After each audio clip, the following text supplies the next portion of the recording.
Sabe-se que a demência está relacionada, na maioria das vezes, à velhice. Quando essa demência acontece antes dos 65 anos de idade, diz que isto é uma demência precoce. Um estudo da revista JAMA Neurology mostrou os fatores de risco para que aconteça essa demência precoce. Quem vai falar para nós sobre este estudo é o Dr. Léo Pires Cortez. Ele é professor de neurologia da Unicristos, é presidente do capítulo Ceará da Academia Brasileira de Neurologia e é preceptor do internato e residência no Hospital César Carlos. Por favor, doutor Léo. Olá, eu sou Léo Cortez, neurologista. Quero primeiro agradecer ao Dr. Ricardo Pereira pelo convite para discutir um artigo que foi publicado no JAMA Neurology, agora em dezembro de 2023. E esse artigo ele fala exatamente sobre fatores de risco identificáveis em pacientes com demência precoce, ou seja, pacientes que desenvolvem um quadro demencial com menos de 65 anos de idade. Esses casos representam em torno de 8% dos casos de demência. E até bem pouco tempo atribuía-se excessivamente essa condição a realmente fatores genéticos.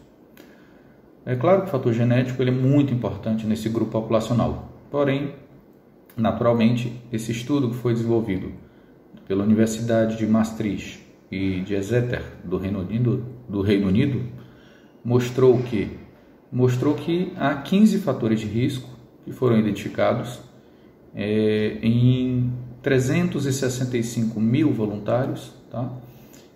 Que antes, ao longo de 10 anos de estudo, não tinham queixas neurológicas cognitivas, e dos quais 485 pacientes, ao longo desse estudo, desenvolveram. Então, que fatores foram identificados como sendo fatores de risco para um quadro demencial de início precoce?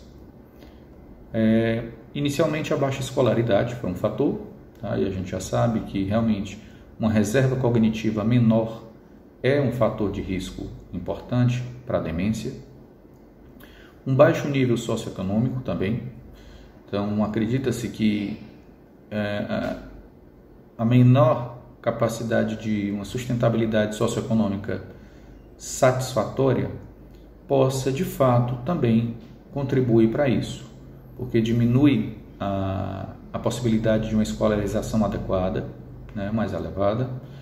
Isso também atrapalha na questão alimentar, então nutricionalmente o paciente pode estar mais privado, e também uma menor capacidade de controlar doenças crônicas, como diabetes, por exemplo, tá?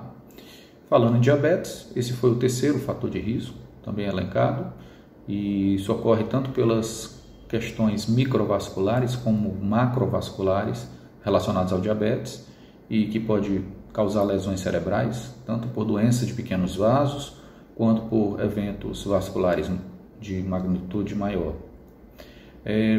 Cardiopatia é um fator de risco, foi o quarto fator identificado, certo? Então, doença arterial coronariana, paciente com insuficiência cardíaca. O próprio acidente vascular cerebral foi um fator também elencado, foi o quinto fator. Pressão baixa ao levantar-se foi o sexto fator, ou seja, pacientes com hipotensão ortostática têm queda de pressão ao levantar, também estão dentro desse fator de risco, porque isso causa uma redução do fluxo sanguíneo cerebral e, naturalmente, isso seguidas vezes pode causar lesão cerebral. Alcoolismo, então, tanto pela toxicidade direta do álcool quanto por suas consequências carenciais.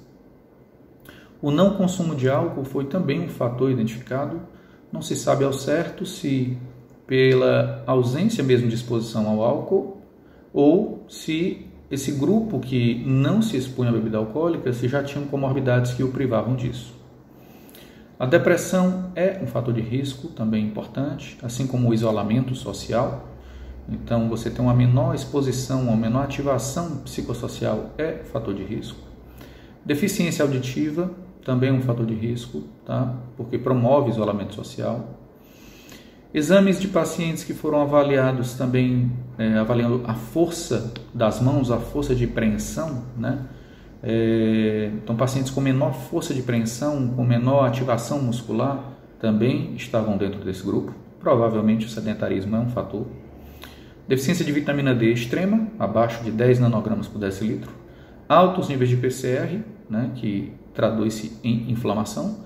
E, por fim, portar a variante específica do gene da polipoproteína E4. Um abraço a todos. Agradecemos ao Dr. Léo, que falou para nós sobre fatores de risco para a demência precoce. No próximo vídeo, o assunto a ser tratado será ganho inadequado de peso na gestação e repercussão para o feto. Até lá!